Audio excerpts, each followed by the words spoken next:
Hello dears, എല്ലാവർക്കും നമസ്കാരം. എല്ലാവർക്കും സുഖാണല്ലോ. ഞാനപ്പോൾ ഇന്ന് വന്നിട്ടുള്ളത് നമ്മുടെ വീട്ടിൽ തന്നെ എളുപ്പത്തിൽ ഉണ്ടാക്കിയെടുക്കാൻ പറ്റിയിട്ടുള്ള ഒരു മയോണൈസ് ഈസി റെസിപ്പിയുമായിട്ടാണ്. അപ്പോൾ നമ്മൾ ഈയിടെ എല്ലാ ന്യൂസിൽ കണ്ടതും കേട്ടതുമാണ്. നമ്മൾ ഷവർമ്മ കഴിച്ചിട്ട്, കടയിൽ നിന്ന് ഷവർമ്മ വാങ്ങി കഴിച്ചിട്ട് ഒരുപാട് ആൾക്കാർ മരണത്തിന് കീഴടങ്ങിയിരിക്കുന്ന കാര്യം നമുക്ക് എല്ലാവർക്കും അറിയാവുന്നതും നമ്മൾ ന്യൂസിൽ കണ്ടതും കേട്ടതുമാണ്. അപ്പോൾ നമുക്ക് ഈ മയോണൈസ് നമുക്ക് വീട്ടിലുണ്ടാക്കിയെടുക്കുകയാണെങ്കിൽ ധൈര്യത്തോടെ നമുക്ക് 100% വിശ്വാസത്തോടെ വീട്ടിലുണ്ടാക്കിയിട്ട് കഴിച്ചെടുക്കുകയാണെങ്കിൽ നമ്മുടെ ആരോഗ്യത്തിന് ഒരു പ്രശ്നവും വരില്ല. നമ്മൾക്കും നമ്മുടെ മക്കൾക്കും 100% വിശ്വാസത്തോടെ ധൈര്യത്തോടെ കൊടുക്കാൻ പറ്റുന്ന ഒരു ഹെൽത്തി മയോണൈസ് റെസിപ്പിയാണ്. അപ്പോൾ എല്ലാവരും ഇത് വീട്ടിൽ ട്രൈ ചെയ്ത് നോക്കുക. കടയിൽ നിന്ന് വാങ്ങി കഴിക്കാൻ നിൽക്കാതെ നമ്മൾക്ക് വീട്ടിൽ തന്നെ ഇത് എളുപ്പത്തിൽ ഉണ്ടാക്കിയെടുക്കാനായിട്ട് പറ്റും. നമ്മുടെ ഹെൽത്തി മയോണൈസ് എഗ്ലെസ് മയോണൈസ് ആണ്. അതുകൊണ്ട് തന്നെ നമുക്ക് പേടിയില്ലാതെ കഴിക്കാൻ പറ്റും. നമ്മൾ മുട്ടയിട്ട് ചേർക്കുകയാണെങ്കിൽ മാത്രമേ നമ്മൾക്ക് പേടിക്കേണ്ടതുള്ളൂ.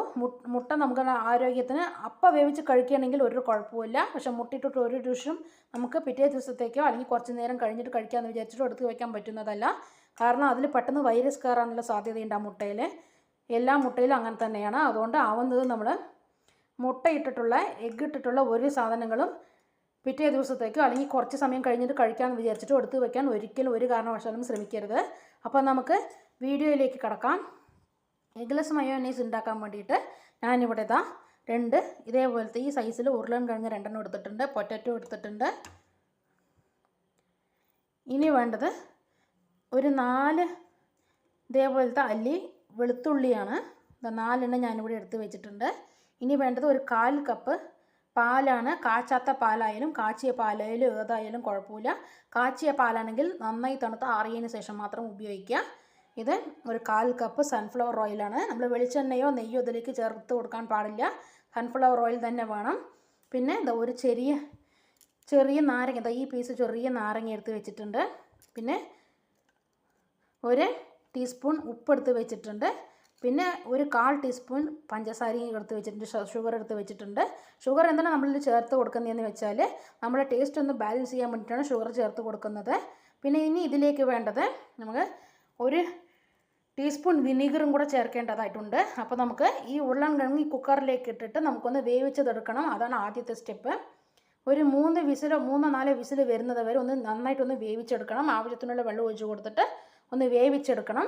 അതിന് മുമ്പ് നമ്മുടെ ഈ 1/4 കപ്പ് സൺഫ്ലവർ ഓയിലും 1/4 കപ്പ് മിൽക്കും നമ്മളൊന്ന് ഈ ഉരുളൻകിഴങ്ങ് വേവുന്നത് വരെ നമുക്കിതൊന്ന് ഫ്രീസറിൽ വെച്ചെടുത്തിട്ട് വരാം. ഒന്ന് ചെറുതായിട്ടൊന്ന് തണുത്ത് വരട്ടെ. അതിന് ശേഷം നമുക്കിത് ഈ ഉരുളൻകിഴങ്ങിലേക്ക് ഇട്ടിട്ട് മിക്സിയിലിട്ട് അടിച്ചെടുക്കാൻ പറ്റുള്ളൂ. അപ്പോൾ ഈ ഉരുളൻകിഴങ്ങ് നമുക്ക് വെന്ത് വരുന്നത് വരെ ഒരു 3-4 വിസിൽ വരുന്നത് വരെ നമുക്ക് ഈ പാലും ഈ ഓയിലും ഒന്ന് ഫ്രീസറിൽ വെച്ചെടുത്തിട്ട് വരാം. അങ്ങനെ നമ്മളിത് ആവശ്യത്തിനുള്ള വെള്ളം ഒഴിച്ച് കൊടുത്തിട്ടുണ്ട്. ഇനി ഇത് ഗ്യാസിൻ്റെ ഫ്ലെയിം ഓണാക്കി ഒരു 3-4 വിസിൽ വരുന്നത് വരെ നമുക്കൊന്ന് വേവിച്ചെടുത്തിട്ട് വരാം.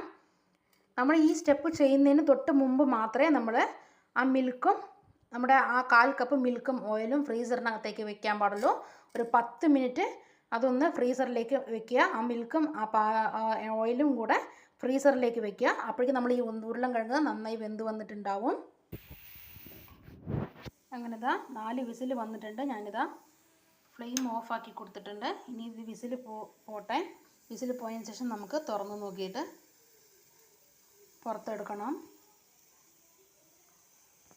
ഹലോ ഫ്രണ്ട്സ്, അപ്പോൾ ഞാനിതാ നമ്മുടെ ഉരുളക്കിഴങ്ങ് ഒരു 3 വിസിൽ വന്നതിന് ശേഷം ഫ്ലെയിം ഓഫാക്കിയിട്ട് അതിൻ്റെ വിസിലെല്ലാം പോയതിന് ശേഷം അതിനെ പുറത്തേക്ക് എടുത്തിട്ട് തൊലിയെല്ലാം കളഞ്ഞിട്ട് ഇങ്ങനെ ഈ പീസിൽ കട്ട് ചെയ്തിട്ട് ഞാനിത് ഒരു മിക്സി ജാറിലേക്ക് മാറ്റി കൊടുത്തിട്ടുണ്ട്. ഇനി ഇതിലേക്ക് നമ്മൾ ഫ്രീസറിൽ വെച്ചിരുന്ന ആ പാലും 1/4 കപ്പ് പാലും 1/4 കപ്പ് ഓയിലും പുറത്തെടുത്തിട്ടുണ്ട്. എന്നിട്ട് അതിനെ ഇതിലേക്ക് ഒഴിച്ചു കൊടുക്കുക. ഈ ജാറിലേക്ക് ഒഴിച്ചു കൊടുക്കുക.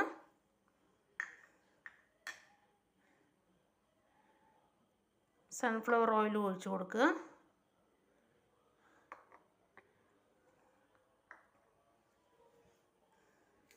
നമ്മുടെ ഈ വെളുത്തുള്ളിയും കൂടെ ചെറുതാക്കിയിട്ട് കട്ട് ചെയ്തിട്ട് നമുക്ക് ഇട്ട് കൊടുക്കാം.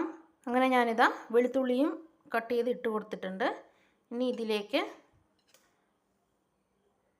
ആ ഷുഗറും ആ ഉപ്പും കൂടെ ചേർത്ത് കൊടുക്കാം.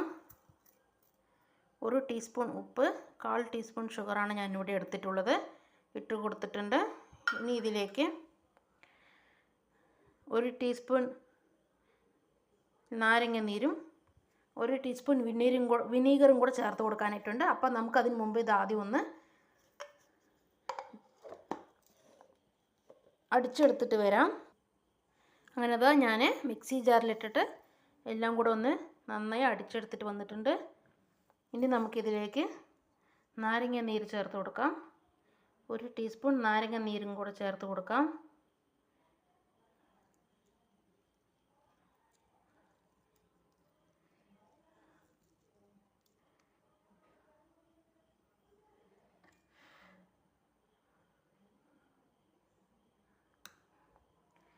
ഇനി ഇതിലേക്ക് 1 ടീസ്പൂൺ വിനീഗറും കൂടെ ചേർത്ത് കൊടുക്കാനായിട്ടുണ്ട്.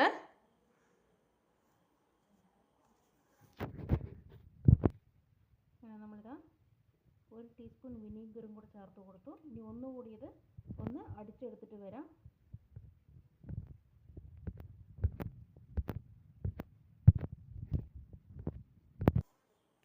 അങ്ങനെ നമ്മുടെ നല്ല ഹെൽത്തി ആയിട്ടുള്ള മയോണൈസ് ഇതാ നമ്മുടെ മക്കൾക്കും നമ്മൾക്കും എല്ലാവർക്കും കഴിക്കാൻ പറ്റുന്ന പോലെ ഹെൽത്തി ആയിട്ടുള്ള മയോണൈസ് ഇതാ അവിടെ റെഡി ആയിട്ടുണ്ട്. നമുക്കിതൊന്ന് നോക്കാം. നല്ല ക്രീമി ആയിട്ടുണ്ട് നമ്മുടെ മയോണൈസ്. നമുക്ക് ധൈര്യമായിട്ട് ഒരു പേടിയുമില്ലാതെ ധൈര്യത്തോടെ നമുക്കിത് കഴിക്കാനായിട്ട് പറ്റും. എഗ്ലെസ് മയോണൈസാണിത്.